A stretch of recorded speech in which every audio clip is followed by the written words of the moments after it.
There's a type of child that everyone admires: quiet, responsible, never causing problems.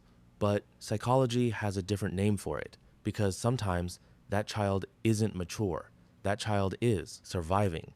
And this is what people call the too mature child, a child who grew up too fast, not because they wanted to, but because life didn't give them another choice. Maybe they lived in a home where emotions were heavy, where adults were stressed, where silence felt safer than speaking.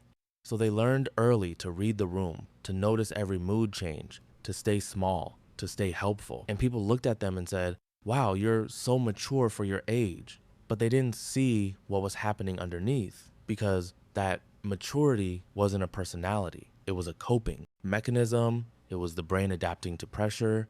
It was a child realizing that being a child wasn't fully allowed.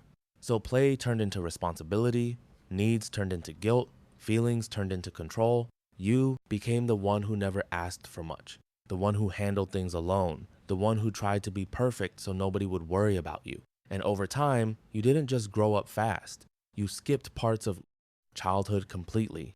And the scary part is that it follows you into adulthood. You might struggle to relax. You might feel uncomfortable receiving help. You might always feel like you need to prove your worth. You might be strong on the outside, but exhausted on the inside because deep down, you're still carrying that role, the role of being the mature one.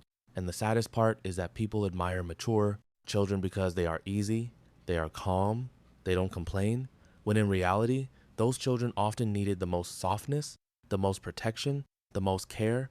Healing starts when you finally understand that you don't need to earn love by being useful. You don't need to deserve rest.